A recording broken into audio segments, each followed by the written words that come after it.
The crystal champagne flute trembled in my hand as I stared at the legal documents that would change everything. At 23, I had just become the owner of Nextech Industries, a tech empire worth $15.2 billion. What should have been the pinnacle of my dreams quickly descended into a nightmare orchestrated by the two people I trusted most. My name is Alex Chen. And my grandfather's decision to hand me his life's work instead of my mother would trigger a war that nearly destroyed everything he had built. The penthouse overlooking the city's glittering skyline had always been my sanctuary. Growing up here with Grandpa Victor after my father's death in a private jet crash wasn't just about luxury, it was about legacy. While other kids my age were posting on social media, I was in boardrooms, absorbing every lesson about power, money, and the ruthless world of tech dominance. My mother, Sophia, had retreated into a haze of grief and high society parties after Dad's death. Everyone grieves differently.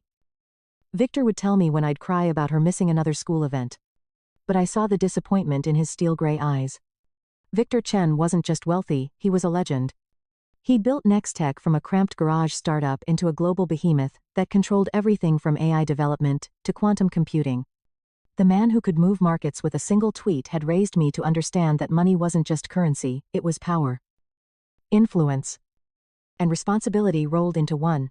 While my peers were figuring out college majors, I was already attending board meetings, analyzing market trends, and learning the intricate dance of corporate warfare. By 19, I was Victor's unofficial right hand, and everyone at Nextech knew I was being groomed for succession. Then came Kane. Kane Mitchell arrived in our lives like a perfectly orchestrated hostile takeover. Charming, sophisticated, and devastatingly handsome. He swept my mother off her feet at a charity gala. A former executive at Rival Corp, our biggest competitor, Kane seemed too good to be true. And he was. I don't trust him, Victor told me after their first dinner together. We were in his private office, surrounded by screens showing global market data. Watch how his eyes calculate everything: the art on the walls, the wine we're serving, even the watch on my wrist. But Sophia was intoxicated by Kane's attention. Within 3 months, they were married in a lavish ceremony that cost more than most people's houses. I stood beside her, forcing a smile, while Kane's calculating gaze swept over the guest list of tech moguls and venture capitalists Victor had invited. After the wedding, Kane's true nature began to surface. He quit his job, claiming he wanted to focus on family. But instead of spending time with Sophia, he started appearing at Nextech events uninvited, introducing himself as part of the family business. Our security team would call me when Kane demanded access to classified projects. Department heads reported his attempts to gather intelligence about our competitors and upcoming product launches. It was corporate espionage disguised as family involvement. Victor's health began deteriorating rapidly. The stress of watching a predator circle his life's work was killing him. I took on more responsibilities, practically running the company, while trying to protect both Victor and Nextech from Kane's manipulation. I'm not worried about the company, Alex, Victor told me one evening as we reviewed quarterly reports. The city sparkled below us like a circuit board. I'm worried about what happens to you and your mother when I'm gone. I assured him I could handle anything. But we both knew Sophia was vulnerable to Kane's psychological manipulation. What we didn't realize was that Victor had already set a trap that would force everyone to reveal their true intentions. My 23rd birthday party was held at Victor's private estate, a modernist masterpiece overlooking the harbor. Despite Victor's preference for intimate gatherings, he'd invited over 100 guests, family, friends, and Nextech's key executives. Sophia and Kane arrived fashionably late. She in designer couture, he in a custom suit that probably cost more than most cars. But his smile was strained, barely masking his irritation at not being the center of attention. "Happy birthday, darling," Sophia said, air-kissing my cheeks, while Kane immediately began scanning the crowd for influential connections. I watched him work the room like a shark sensing blood in the water. My cousin Riley pulled me aside after witnessing one particularly awkward interaction. "Your stepfather just asked me how much Victor's personal art collection is worth," she whispered. "Who does that at a birthday party at exactly 9 o'clock? Victor tapped his champagne glass, commanding instant silence. Despite his frail appearance and reliance on a walking cane, his presence still dominated any room. First, let's celebrate my brilliant granddaughter, he began, and the crowd erupted in synchronized applause.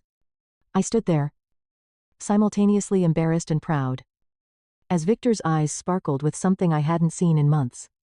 Alex has been the light of my life, especially after we lost her father, Victor continued, his voice carrying across the silent room. Today, I have an announcement that will secure both her future and the future of Nextech Industries. Everyone froze. Even I had no idea what was coming.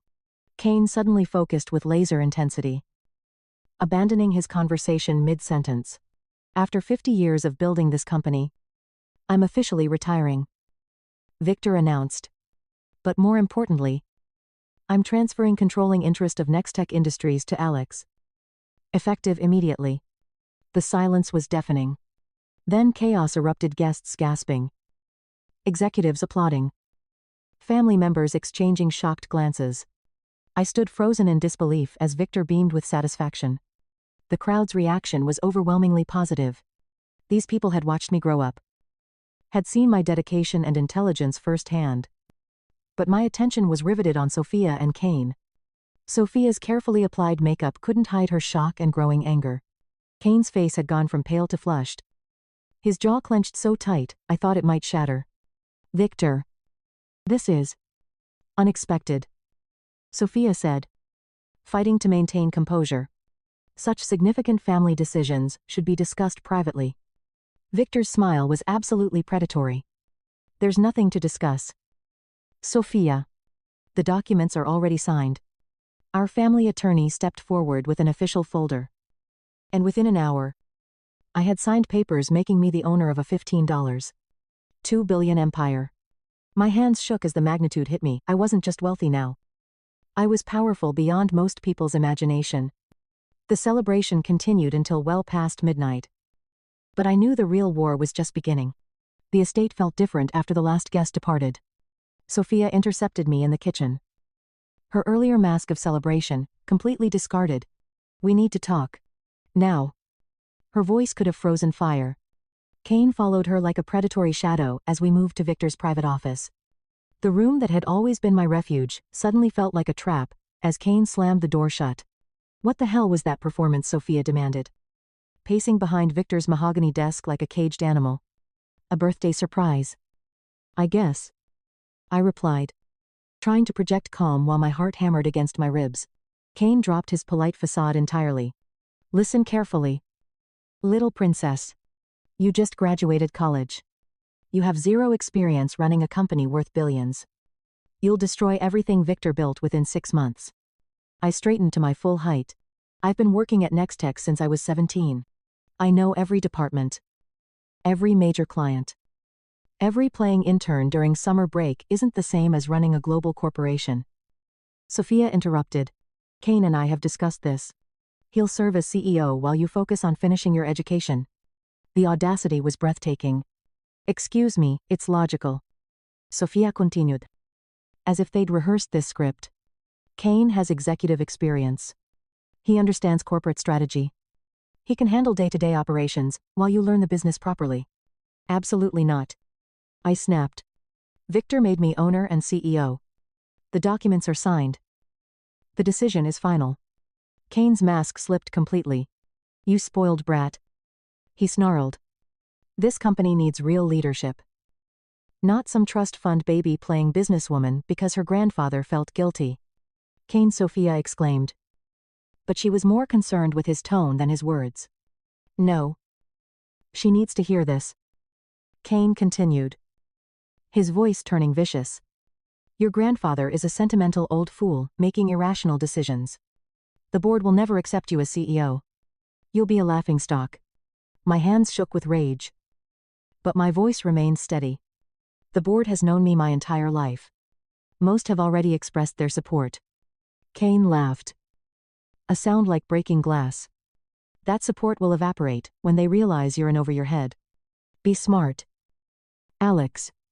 Let me handle the business operations. You can keep your fancy title and collect dividends. The pieces clicked into place with crystal clarity. Cain had planned this from the beginning: seduce my mother, gain Victor's trust, position himself to inherit the company. He just hadn't expected Victor to outmaneuver him. No, I said firmly. I'm the owner and CEO of Nextech Industries. Victor chose me, not you. Sophia's face hardened into something I barely recognized. This isn't just about you, Alex. This is our family legacy. Cain and I are trying to protect you from making a catastrophic mistake. Steal my company? You mean, it's not stealing when it's family? Cain snapped. But if you want to be stubborn, here's how this works. Either you accept our partnership in running the company, or you pack your things and get out of this house. I stared at my mother, expecting her to contradict this outrageous ultimatum. She remained silent. You're evicting me because I won't hand my inheritance over to your husband. My voice cracked despite my efforts to stay strong. Sophia's eyes flashed with something cold and unfamiliar.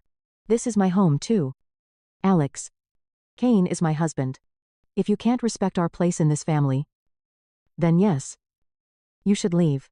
The betrayal cut deeper than any physical wound. My own mother was choosing this predator over me. Fine, I whispered. I'll leave. Don't be dramatic. Sophia sighed. Just agree to Cain's offer and we can move past this unpleasantness. Move past this. What family? I headed toward the door, tears blurring my vision. Just as I reached for the handle, a low chuckle filled the room. We turned to find Victor standing in the doorway, fully dressed and leaning on his cane. But the frail old man from earlier was gone. In his place stood the corporate titan who had built an empire, his eyes burning with an intensity I hadn't seen in years. Well? He said in a deceptively light tone. What an illuminating family discussion. Cain went pale as death. Victor, we were just discussing the transition, he began. I heard exactly what you were discussing, Victor interrupted, his voice sharp enough to cut diamond. And I must say, Cain, you revealed your hand sooner than I expected. Impatience has always been your weakness. He looked at Sophia with something between disappointment and disgust. Sophia. I'm ashamed, but not surprised. Dad. Please, she started. Victor raised his hand for silence. Alex. Pack a bag. Not because you're being thrown out, but because you'll be staying in the guest house tonight. Tomorrow. We implement Plan B. Plan B? Cain asked warily. Victor's smile was absolutely terrifying. Did you really think I'd hand over my life's work without protection against vultures like you? I've been playing this game longer than you've been breathing. Boy. As I left the room with tears streaming down my face and Victor's protective presence at my back, I felt the first spark of the righteous fury that would sustain me through the war ahead. I barely slept in the guest house. But by morning, my tears had crystallized into diamond-hard resolve. Victor appeared at 8 a.m. sharp, wearing what his staff called his battle suit, the custom-tailored armor he wore for corporate warfare. Sleep well? He asked, knowing the answer. Not really, I admitted. Pouring coffee for both of us. Good. Anger and determination are better fuel than complacency. You'll need that fire today. Over breakfast, Victor revealed the full extent of Cain's betrayal. For months, Cain had been making unauthorized contact with board members, hinting that Victor's health was affecting his judgment. He'd met with key clients, introducing himself as Nextech's future leader. Most damning of all, he'd been in secret negotiations with Rival Corp about a potential acquisition, essentially planning to sell us out to our biggest competitor. How do you know all this? I asked, amazed. Victor's smile was wolfish. I've had him under surveillance since their third date. He showed me photographs Cain meeting with Rival Corp executives. Cain with another woman in a hotel bar. Cain shaking hands with Marcus Webb, the CEO known for acquiring companies just to strip their assets. Cain Mitchell isn't even his real name. Victor continued. It's Cain Morrison. He's changed identities 3 times. Specializing in marrying wealthy women, accessing their assets, then disappearing when the money runs out. I was stunned. Does Mom know? Victor shook his head sadly. She sees what she wants to see. The situation at Nextech headquarters was tense but manageable. While Kane had attempted to influence company operations, the security protocols Victor had established years ago prevented any unauthorized access to critical systems. My identification and security clearances remained intact, as they required board approval to modify something Kane couldn't obtain without proper documentation. When I arrived at our gleaming tower of glass and steel, I found Kane had been working behind the scenes for several days, attempting to convince individual executives and newer board members of his legitimacy. He'd requested access to sensitive information and tried to schedule meetings with key clients. But our veteran staff had wisely deferred all major decisions pending official board review. Maya Torres, our Chief Technology Officer, briefed me on Kane's activities. He's been persistent, she explained as we rode the elevator to the executive floor. But our security protocols held. He couldn't access anything substantial without proper authorization, which he doesn't have. Kane had set up a temporary office in a guest conference room, where he'd been holding court with supporters and attempting to project authority. When I confronted him there, his facade remained intact but strained. "Alex, we need to discuss the transition process," he said, gesturing to documents spread across the table. "There is no transition," I replied firmly. "I'm the legal owner and CEO. These activities stop immediately." Kane's smile hardened. "Several board members have expressed concerns about the succession plan. Until the board meets officially, I'm providing interim guidance. Guidance you're not authorized to provide." The standoff continued for 3 tense days. Kane lobbied individual board members while Sophia made calls suggesting I needed more time to prepare for leadership responsibilities. Meanwhile, loyal employees documented Kane's unauthorized activities and reported his attempts to access confidential information. During this period, I established my authority by working directly with department heads, reviewing operations, and demonstrating my comprehensive knowledge of the company. The veteran staff, who had watched me grow up, rallied around my leadership while remaining professional about the internal family conflict. Victor spent these days gathering additional evidence and coordinating with our legal team. "Patience," he counseled me each evening. "Let him overreach. The more desperate he becomes, the more mistakes he'll make." On the 4th day, Kane's frustration finally boiled over during a heated phone call with a board member, where several employees overheard him making unauthorized promises about company direction and personnel changes, promises that exceeded any legitimate authority he might claim. "That's it," I told Victor. "He's creating liability for the company with his unauthorized representations. We need to stop this." Victor's smile was predatory. "Now you're thinking like a CEO. Time for the counterattack." Victor revealed his masterful strategy over coffee in his private office. The company transfer documents contained Clause 23B, a provision requiring both our signatures for any transaction over $10 million, any executive hiring or firing, and any corporate restructuring during the first year. Kane can make all the noise he wants, Victor explained, but he can't actually implement any significant changes without our joint approval. Additionally, Victor had positioned key allies throughout the company. Maya Torres and our CFO David Kim had been documenting Kane's every unauthorized activity, building an ironclad case for his removal from the premises and prohibition from company involvement. "The old guard has been loyal to me for decades," Victor said. "They've been waiting to see how you'd handle your first crisis. You've passed the test admirably." That evening, we met with Marcus Reed, a legendary corporate attorney who specialized in protecting companies from internal threats. We crafted a comprehensive response that would expose Kane's fraudulent claims and eliminate his influence permanently. "Tomorrow's emergency board meeting." Marcus smiled grimly. "I will end this charade, once and for all." I felt determination surge through me like electricity.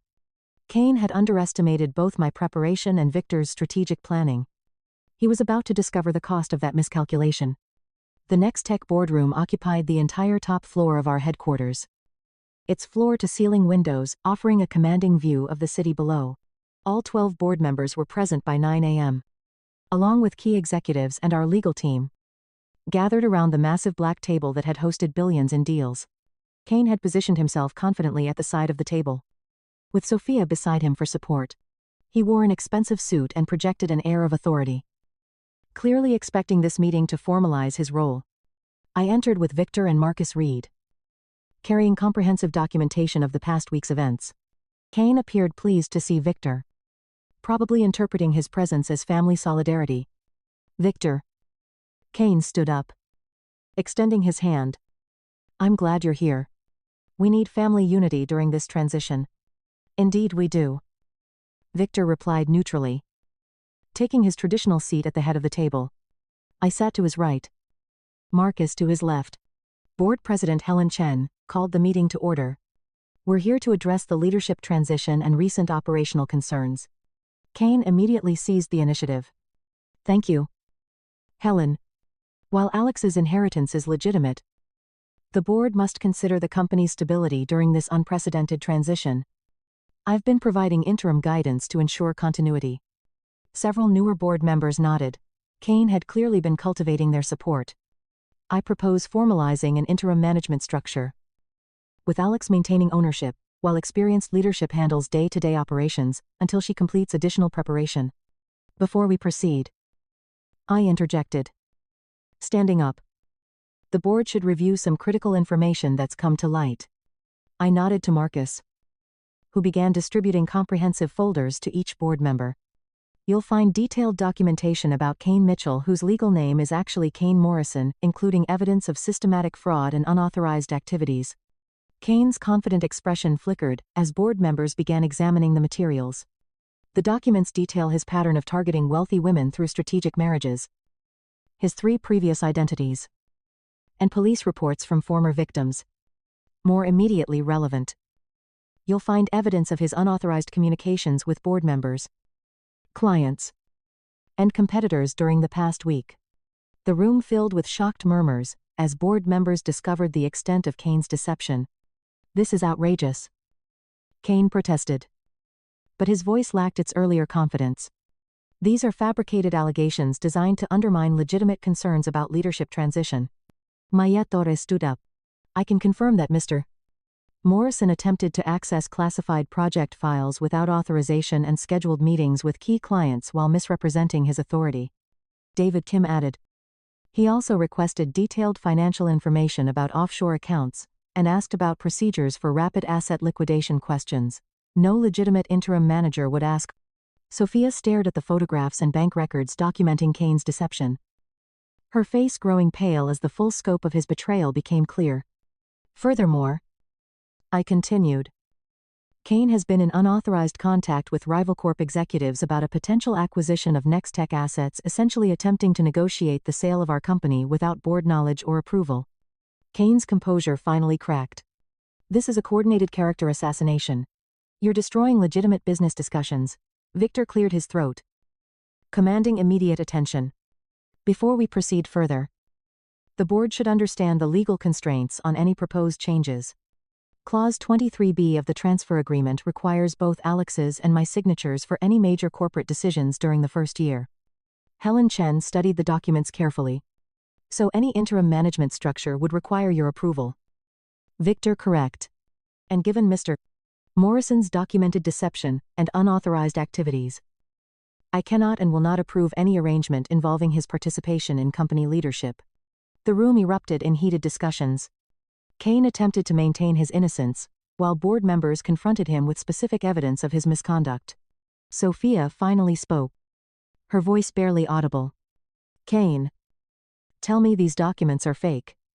Kane turned to her desperately. Sophia, you know me. We're married. Don't let them poison your mind with lies. She held up photographs of Kane with another woman, taken just days earlier. Is this a lie too? Kane had no answer. Helen called for order. Given the evidence presented and the legal constraints, I motion to officially confirm Alex Chen as CEO and chairman, with Victor Chen as chairman emeritus and advisor. The vote was unanimous. Kane stood up shakily. This isn't over. You can't just destroy someone's reputation with fabricated evidence. Security will escort you from the building. I said calmly. You're permanently banned from Nextech property. Any further contact with company personnel or clients will be considered harassment and prosecuted accordingly. Cain looked at Sophia one final time. Are you going to let them do this to your husband? Sophia stood up slowly, removing her wedding ring. You're not my husband. I don't know who you are. But my husband wouldn't have done these things. Cain was escorted away by security. His carefully constructed facade finally shattered completely. I addressed the remaining board members. I understand you may have concerns about my experience. And those concerns are valid. I have much to learn about leading a company of this magnitude. But I grew up in this business.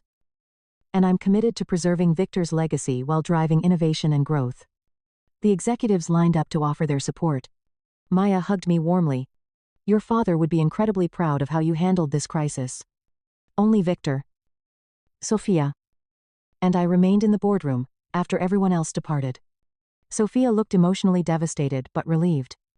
I'm so sorry, Alex, she said quietly. I was completely fooled. I thought I loved him, but I didn't even know who he really was. I hugged her tightly. He's a professional manipulator. Mom had targeted your vulnerabilities deliberately. The important thing is that you saw the truth when it mattered. I've made such terrible decisions lately. She continued. How can you forgive me? Because you're my mother. I said simply. We'll work through this together. You need time to heal. And I need time to prove myself as a leader. Sophia left with Victor's assistant. And my grandfather and I were finally alone in the room that would now serve as the command center for my empire. You handled that masterfully, Victor said, settling into his chair. Both the corporate crisis and the personal betrayal. That's exactly the kind of balanced leadership this company needs. I slumped into the CEO's chair. Emotionally exhausted but victorious. I still can't believe we actually won. Victor moved to the floor-to-ceiling windows, gazing out at the city sprawling below us. This was your first major test as a leader. And you passed with distinction. But running a company means facing challenges like this regularly, usually with higher stakes and more sophisticated opponents. I joined him at the windows, looking out at the urban landscape that represented both unlimited opportunity and enormous responsibility. The pressure is overwhelming. Victor, what if I'm not ready for this? He put his hand on my shoulder. The fact that you're asking that question proves you are ready. Overconfidence destroys leaders. Healthy doubt keeps them sharp. But remember how you stood up for yourself, the company, and even your mother today. That's exactly why I chose you over everyone else. For the first time in a week, I smiled with genuine happiness and relief. What happens next? Victor pointed toward the executive suite with its panoramic city views. Next, you take your place in that office and start building your legacy. You have a company to lead, an industry to transform, and a fortune to grow. As the sun set over the city, painting the sky in brilliant shades of gold and crimson, I realized this wasn't just the end of Cain's scheme, it was the beginning of my transformation from Victor's sheltered granddaughter into one of the most powerful young executives in the tech industry. The war for Nextech was over. My reign as CEO had officially begun. And I was ready for whatever challenges lay ahead. Story 2. My parents humiliated me for an hour because I quit high school to start a $10 million business without telling them. Their public outburst is now forever captured in court documents, letters of apologies, and widely shared Facebook screenshots. Hey Reddit. I'm not the golden kid my parents had. I left school, started a business, and believed I was free. They weren't finished. Sorry. This is how it all transpired. My name is Ryan. My parents used to constantly compare me to my sister Arya while I was growing up. The golden child was her. Straight as captain of the debate team. Flawless hair in every picture. I was the one who disassembled the toaster and neglected to reassemble it. Barely making ends meet in maths. Her father referred to her as college material. He referred to me as the project. It felt like I had spat on the family name when I left school my sophomore year. Every glance at grills told them it was failure, even if they never said it. As I slipped into the background, Arya continued to receive accolades. I liked it that no one knew I was starting a business. Not as much drama. I knew it wouldn't be easy when I walked into the community center gym that evening. The trophy cabinet with a burned-out light bulb, The creaking fans and the peeling walls are all the same. While children in button-downs lined the rows, parents murmured in the rear. I purposely arrived late to see Arya get her academic distinction. Instead, than using the work vehicle, I parked my old Civic around the block. Wore black pants, a white shirt, and a brand new blazer, nothing gaudy or attention-grabbing. I located a place inside, next to the picture board that displayed all of the pupils' accomplishments and photos. I had a straightforward strategy. Give Arya a round of applause. Maybe say hello if she had time. And then go out before someone corners me.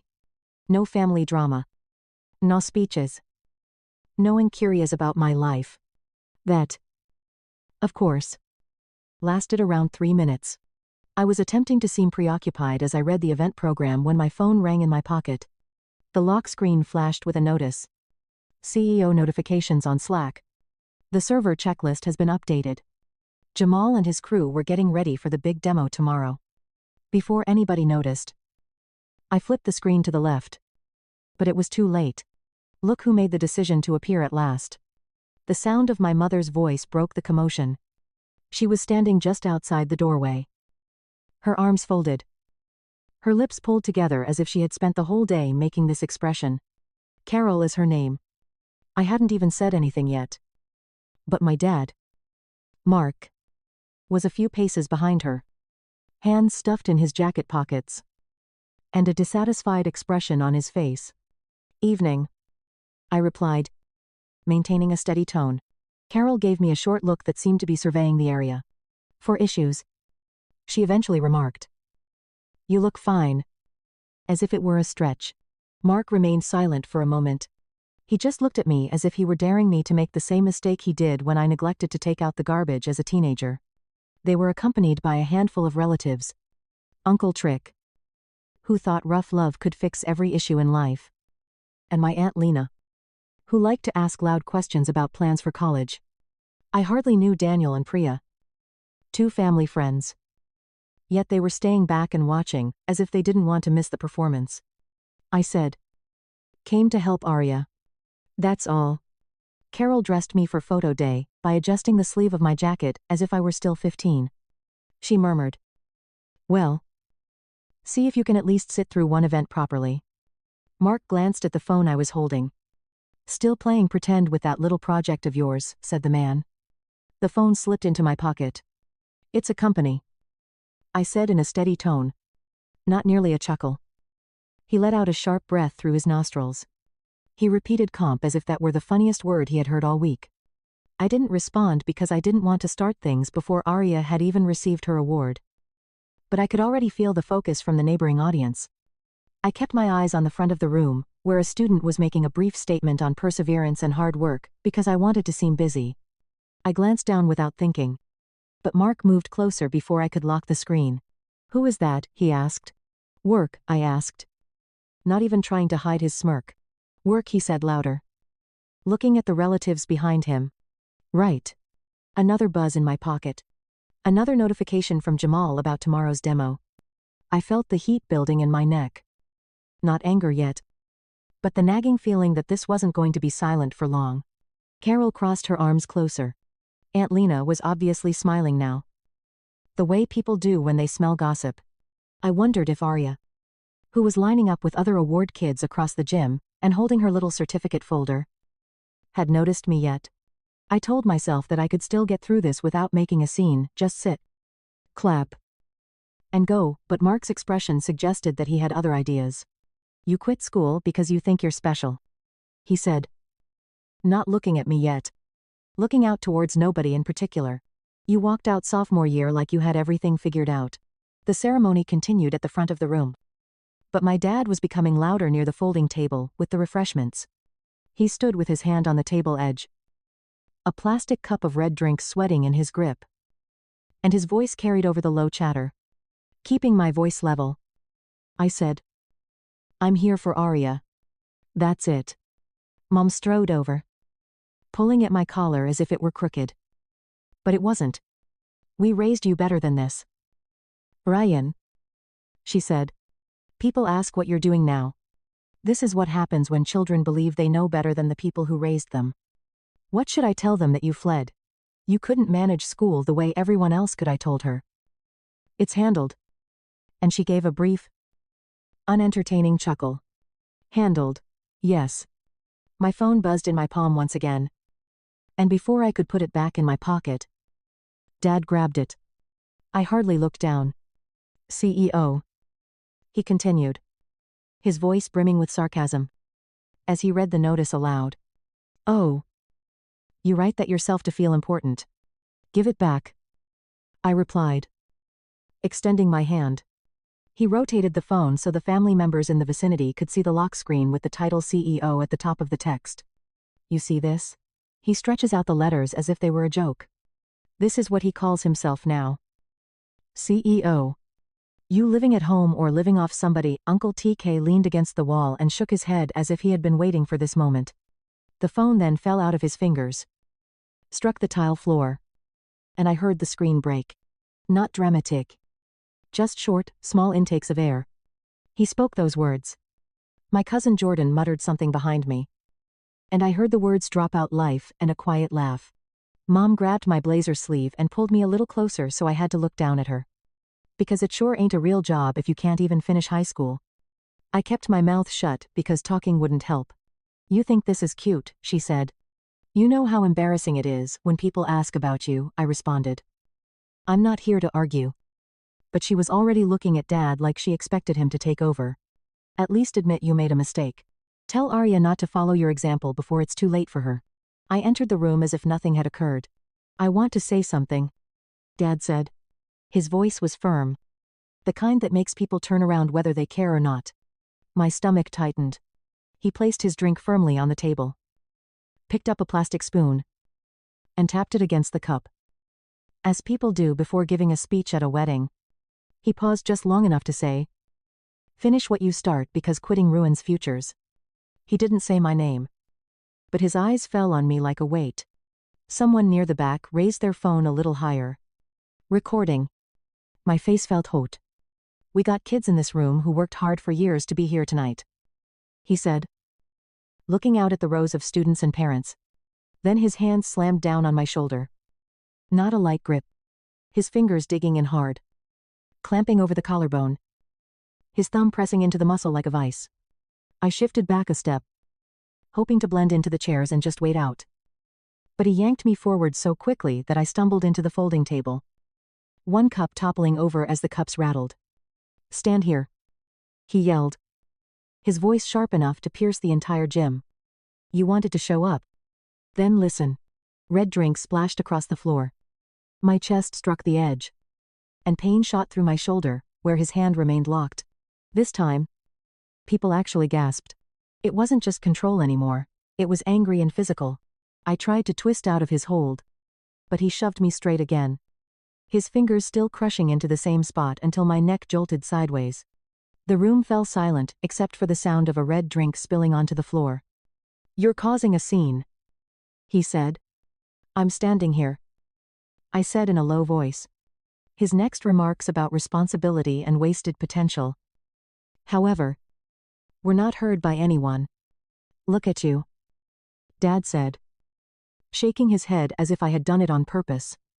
Before he could continue, Arya hurried in from the corridor, still carrying her prize packet. As the side door opened, her cheeks were flushed from photos, and her hair was a little untidy from the wind outside. With wide eyes, she glanced from me to the drink stain to Dad's hand still on my shoulder before asking, what is going on? No one responded to her. She pushed past Mom, placed her folder on a chair, took hold of my wrist and dragged me to the door. She said firmly, we're leaving. And I followed her out, my legs trembling, the room humming with whispers behind us. When we got to her car, she slammed the door, tossed her folder in the back seat, and turned to face me while gripping the wheel. What was that? What's going on with you? She asked. My shoulder burned under my shirt, where the flesh was already hot, and I wiped at the sticky crimson liquid on my blazer. But it just made it spread more. She blinked as if she hadn't heard me correctly. But I finally said, I didn't drop out because I was lazy. The company is real. We've got 23 employees now. The last pricing round valued us around 10 million. Series B term sheets are circling. We're about to start our Series B round next month. I added. Tomorrow is a big client demo. Arya stared for 10 long seconds before shoving the keys into the ignition. All right, she said sharply. We're getting you checked out, and we're calling someone official because that wasn't normal back there. My phone kept buzzing on the way to urgent care. And Mom sent 3 consecutive messages. Arya read them aloud. Face tight. They genuinely believe they are the victims right now. The drive to urgent care only took 12 minutes. Neither of us said much. You embarrassed us. You think money justifies disrespect. Wait until the family hears about this. Dad texted once.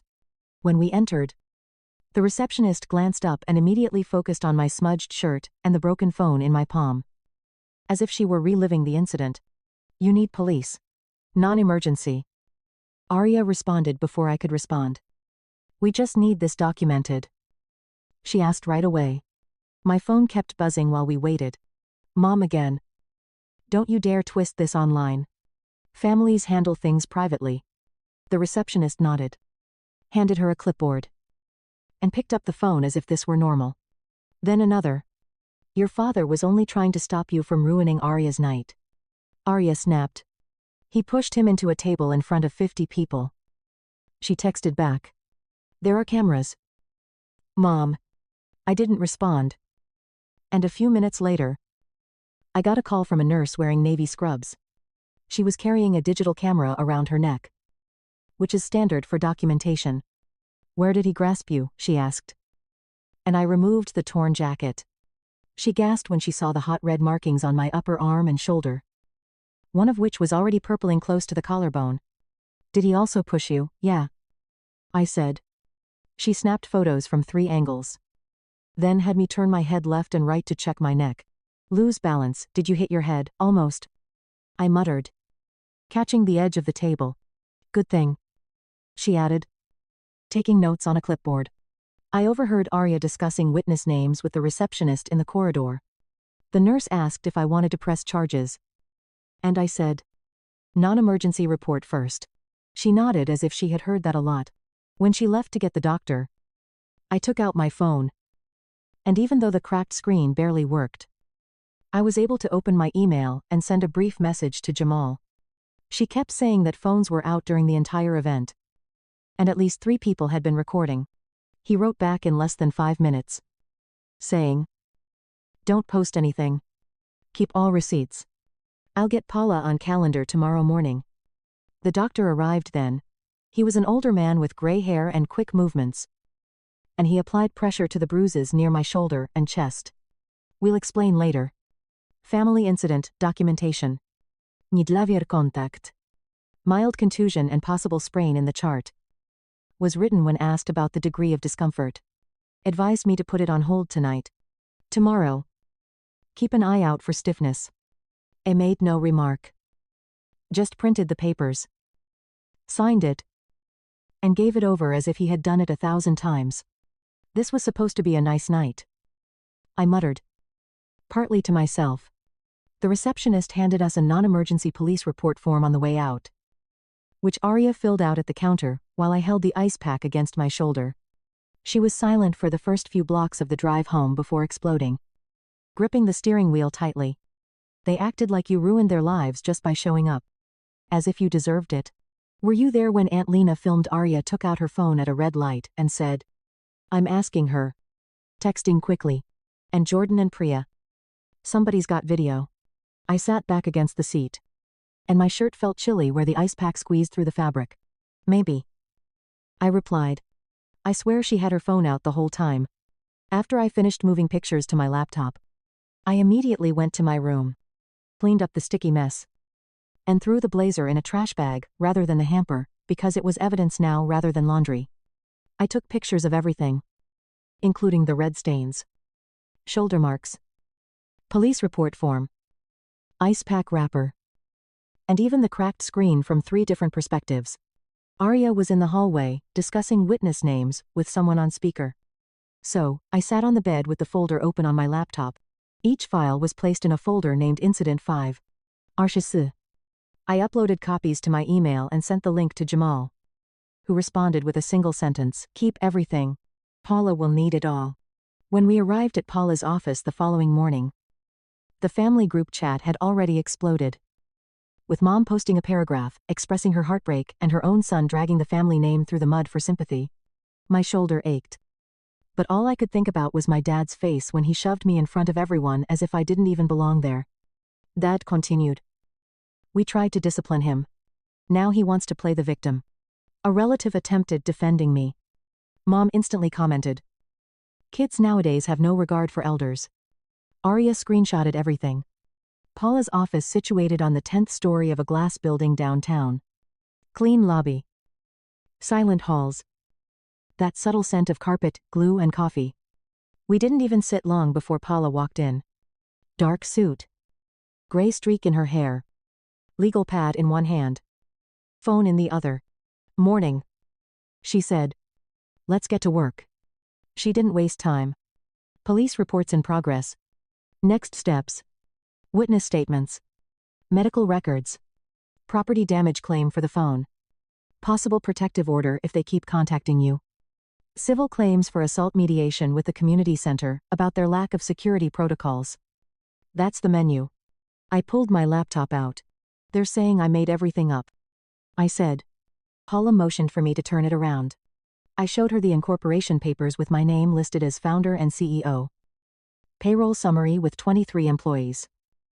Redacted financials. Screenshots of the tech weekly features. And the signed client contracts. She looked through everything quickly. Nodded. "Perfect. That kills the unemployed dropout story they're pushing." While we talked, Arya's phone buzzed nonstop. Mom was texting her things like real families handle problems privately. And we're the ones humiliated here. Dad sent tell him to stop hiding behind lawyers. Paula just said, "Forward, all of it. Court love documentation." Then more relatives started messaging. One aunt wrote that Mom and Dad were just old school and I should respect their intentions. Another uncle said, "Maybe I irritated Dad by coming there unannounced." Nobody mentioned the video when Dad slammed me onto the table. Paula continued composing messages as Arya transmitted screenshots. She sent one to the community center demanding security camera footage. Another to my parents' lawyer, if they had one yet, saying all contact needed to go through her office from now on. A third outlined the property damage claim for my cracked phone and the ruined blazer. Around noon, Jamal texted, "Board call at 1:00. Just deliver short facts before rumors develop."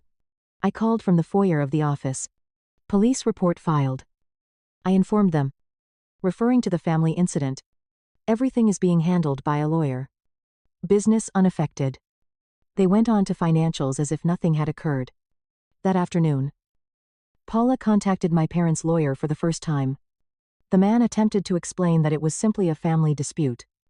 But Paula interrupted him. One board member inquired whether my name would be on the news. "Not if we keep things quiet," I said. The lawyer asked if we plan to go public. And Paula replied, "That depends on your clients. In the meantime," Dad sent me another direct email. "Be a man. My client ended up in urgent care with documented bruises. We have video, photos, witness statements, and texts that show harassment after the fact. This isn't a disagreement. It's assault." Paula forwarded it directly to the protective order file. That night, the first witness video arrived in my inbox. It showed a clear shot of Dad pushing me into the table. And you could hear Mom screaming, "Stop embarrassing us." People in the background said, "Whoa. And that's too far. Come talk face to face. Only cowards hide behind lawyers. They're done pretending this was nothing," Paula said after watching it once. She then closed her laptop and began writing the mediation demands. Written apologies. No contact agreement. Reimbursement for damages. New community center policies. And settlement funds that would be used for something beneficial, not for me specifically, but to establish a scholarship for children who choose not to follow the conventional path. Mom posted again. Raising kids today is thankless. She typed. When Arya read the post aloud, Paula gave a small grin. Every word she writes makes things simpler for us. Do one thing to correct them, and they act like you're monsters. Someone in the comments inquired about the video, but Mom ignored it. My parents continued to post about family loyalty. Relatives continued to argue in the comments. Arya continued to screenshot everything as if she were running an election campaign. And Paula simply stated that they have no idea how bad this looks to anyone outside their bubble.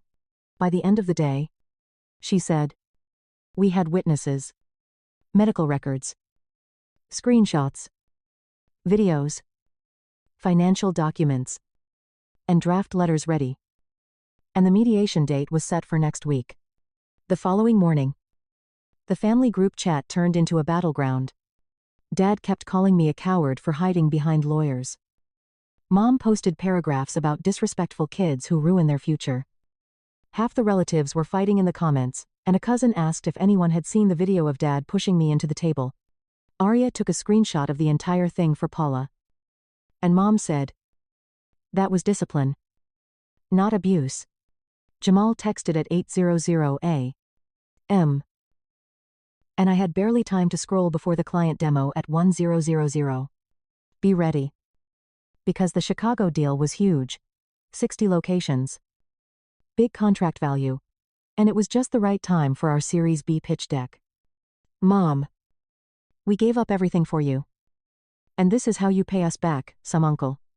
Your parents raised you better than to sue your own family. Dad. A real son would talk to his parents instead of cops. I ignored all of this. I put on a clean shirt, picked up my laptop and drove to the office. I had the slide deck ready. Hair still wet from the shower. And by 9:30, the team was settling into our largest conference room, where Kevin, our lead developer, was doing last-minute platform checks. At 9:42, Kevin looked up from his screen. Val. And I quickly crossed the room. Down. Database locked. Backup cold. He said. The client call was already live on the large screen. And two politely smiling people in suits were waiting for us to begin. I said. Failover now. Kevin warned that it would take 15 minutes. So I unmuted the call, saying, we had a technical issue that caused a 12-minute delay. Thank you for your patience. I then looked at the team, brought up the backup, loaded the demo data, and we went live at precisely 10. My phone rang on the table, and I pushed it away, saying, Mom, you've embarrassed us enough. Stop dragging this out. Meanwhile, Jamal sent changes to the client's project manager. Kevin pounded instructions into his terminal. And another developer looked through problem logs for anything worse than poor luck. The demo went smoothly after that. The client asked about reliability, obviously thinking about the crash they just witnessed. I explained our failover process, promised more automation, and answered all of their questions without hesitating. I told the team to focus. Kevin gave his thumbs up at 9, 5, 6. Backup online. Data restored. At 10:00 on the dot. I unmuted. Thank you for your patience. Let's get started. At the end, the client said, if this is how you handle problems under pressure. Ling ling ling. The team finally took a breath. Jamal smiled and leaned back in his chair. Biggest deal yet, he said. I checked my phone as they celebrated with stale donuts from the break room. Mom wrote on Facebook, unappreciative kids will regret disrespecting parents one day. Real men don't sue family, said Dad. The comment thread included 50 replies, to which one aunt responded, real men don't put their kids in the hospital either. Paula received screenshots from Arya. Dad then sent me a straight SMS. Do you believe that you are superior to us because of this money? To be without family is to be nothing. In less than 5 minutes, Paula responded to my forward. Each text makes the argument stronger. Don't answer. The Chicago client's signed contract arrived in my email around midday. Jamal almost danced his way into my office. Despite the turmoil, he said. 300 grand. Soon later. Arya phoned. We just received 2 more videos. She stated. One displays a close-up of the thrust. Another saw a mother screaming about shame in the family. Paula has copies already. Mom posted again while she was speaking. Instead of honoring their parents, today's youth rush to attorneys. Horrible. Instantly. Comments exploded. The video was linked by someone. 5 minutes after Mom removed the post, Arya had already taken screenshots. Paula sent a mid-afternoon email. Tomorrow. A protective order will be filed. Date of venue mediation confirmed. Terms of settlement are being worked out. Jamal rested against my door. He remarked. Your parents are doing half our job for us. Every letter and every post is proof. I gave a nod. They are unable to assist themselves. There was still work to be done when I left the workplace. Inked the biggest contract. The Series B deck is almost finished. However, the family, the side was becoming more unsightly. Around XP. M. Dad sent another email. When we're gone, a kid who takes his parents to court will regret it. Without hesitation, Paula reported it under harassment. They continued to talk despite the impending no-contact order. Is she, however? Arya texted me before I even got out of bed on Thursday morning. I got the close-up of the whole video. Now sending to Paula. 15 minutes later. Paula phoned. It's sealed by this video. I answered. Good. Because they won't stop texting. She wasn't shocked when she stated. I'm filing for a temporary protective order today. Your parents can't contact you after this. I shared the irate paragraph-long text from Dad accusing me of humiliating the family and playing the victim, along with the one from Mom stating that I should apologize to them for leaving during their speech. Send me anything they've sent you since Monday. By lunchtime. Paula submitted the order. By 3 p.m. The judge signed it. Dad sent me an email around 5:00 p.m. from a different address. Meet Manto Man is the subject line. I was still reading the email when Arya phoned. He wrote. This has gone on long enough. Stop hiding behind lawyers and face your parents like an adult. I forwarded it to Paula right away. And she responded 5 minutes later. Violation post-service documenting. Mom is back on Facebook. She said. She shared a lengthy article on ungrateful children degrading their family in order to get attention. Come on. I didn't name you. I did some research. It was a battle zone in the comments. Children nowadays were gentle. According to some suggested that parents shouldn't touch their adult children in public. The hazy video clip that was already becoming viral in group conversations was even shared by someone. Jamal also witnessed it. I got a text from him. I'm writing press conference talking points. We uphold responsibility, safety, and no personal information. Paula received an email from the community center board the next morning. In order to prevent continuous drama, they want mediation. When she informed me, she grinned. Perfect leverage. She remarked. We call for de-escalation techniques, security training, policy revisions, and explicit guidelines for removing individuals without resorting to violence. The community center requested that the timetable be expedited by midday. They rescheduled mediation for that afternoon in order to avoid the public turmoil. That afternoon, we began mediation. We were kept apart by the mediator. Through guidance, messages were sent back and forth, with his arms folded and a frown on his face as if he had been pulled here against his will. Dad sat back in his chair. Every time Paula said anything, Mom continued to shake her head. Paula interrupted their lawyer as he began. Clearly there were mistakes on both sides. No. There is no shared fault here. Dad slammed his hand on the table. He came just to make us look bad. He didn't even look at him. My client was shoved, grabbed hard enough to cause bruises, had property damaged, and was humiliated in public. We have medical records, photos, multiple videos, and witness statements. Paula remained composed. He tried to speak to you, but that ended with bruises and a broken phone. The back and forth continued for nearly an hour. I said flatly. I showed up for Arya. Mom immediately jumped in, saying, "You embarrassed this family. Posting things online. Running to lawyers instead of talking to us like normal people." Paula continued to present evidence, including the urgent care photos, the cracked phone, the text that violated the protective order, screenshots of Mom's Facebook post, and even messages from family members stating that Dad had gone too far. Their side wanted mutual apologies, no admission of wrongdoing, and some bullshit about me agreeing not to defame them. The terms were as follows: a 6-month no-contact agreement, no direct messages or conversations, no stay-away order, written apologies from both parents that explicitly acknowledged what happened, and the community center implementing new policies. By the second session, which was held 2 days later, their lawyer finally gave in on most of the points. The settlement funds went into a new scholarship for students taking non-traditional paths named after our grandma, the only family member who truly supported my dropping out. And I immediately deposited the $800 phone reimbursement into the scholarship fund. Other measures included staff training, de-escalation technique, and written rules for removing disruptive guests before any contact with me resumed. My parents agreed to private counseling sessions about conflict management. Mom complained the entire time about having to apologize to her own son. Dad muttered that today's kids needed everything handed to them, and the only thing that stuck was the apology letter.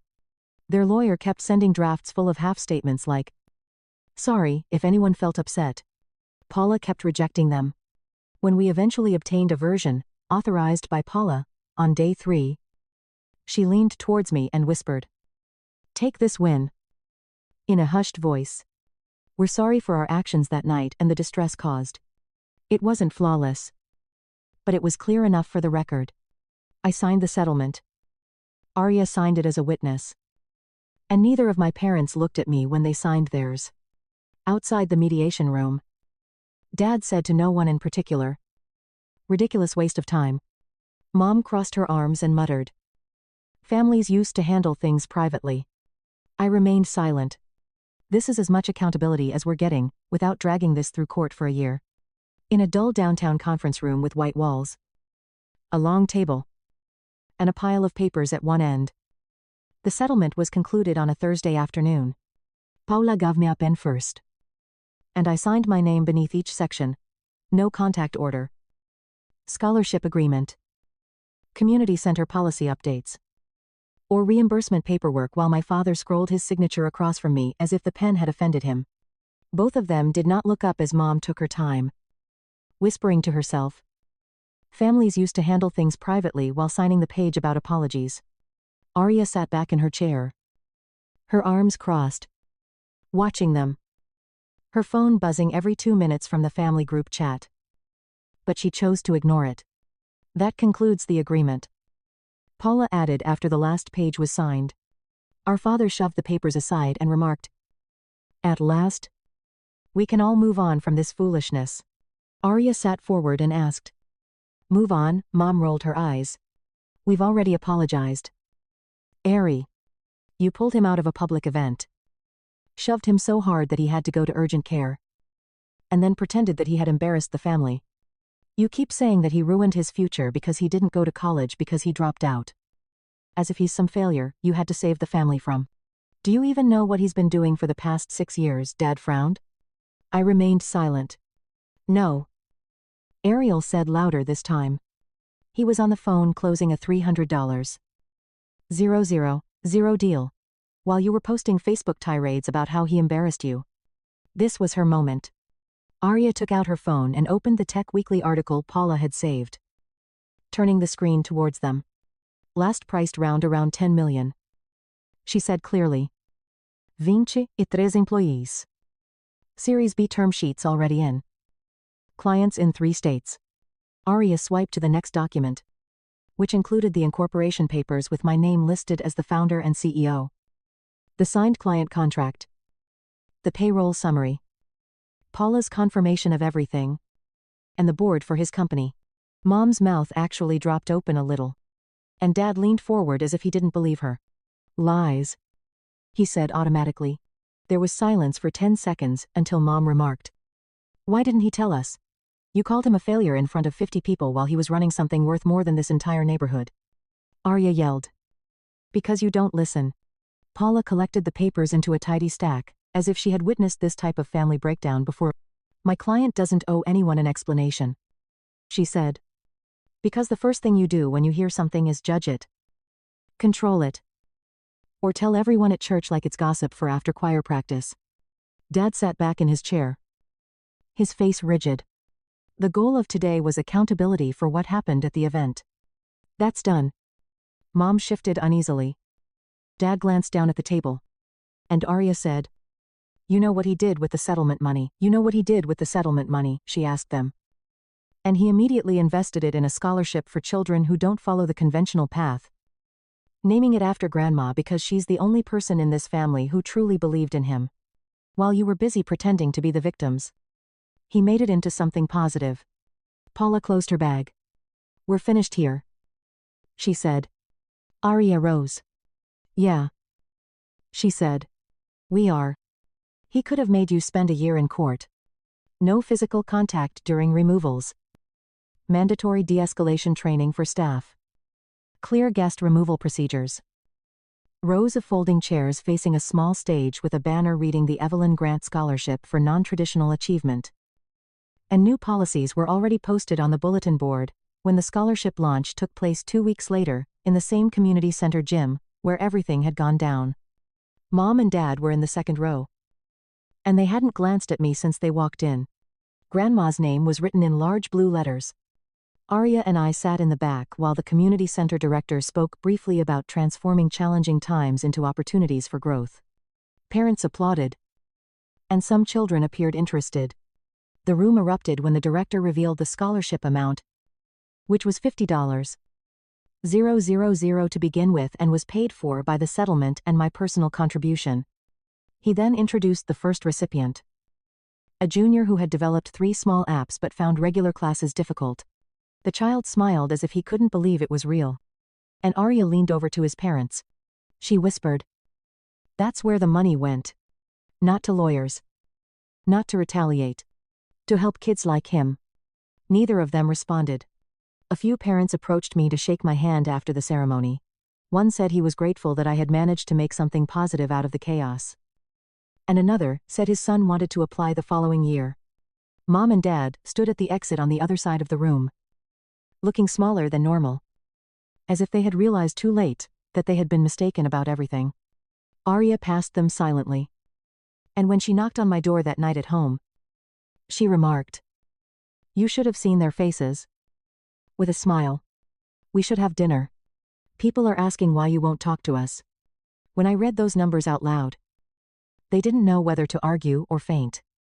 I shrugged. It's not about them anymore. She nodded. Yeah. But it was satisfying. Mom tried calling twice after the no-contact order expired. She left voicemails as if nothing had happened. And I didn't call back. Dad sent one email, saying, Family comes first. You made this bigger than it needed to be. I forwarded it to Paula, who said I didn't owe them anything unless I wanted to talk. Arya once saw them at a cousin's birthday party. There was no mention of the settlement, the scholarship, or the apology letters they'd signed. Arya said it best one night when we went out to dinner after work. They're quiet now because they lost, she said. Not in court. In front of everybody. Later. She told me that Mom was still complaining that people were siding with him because of money. Dad said I should have handled things privately. Like it was my fault. Cameras existed. But no one was listening anymore. I nodded. The scholarship continued to grow. The work continued to expand. Arya and I remained close. Mom and Dad faded into background noise. Quiet in person. Smaller than they used to be. And the tale wasn't theirs anymore. She wasn't incorrect.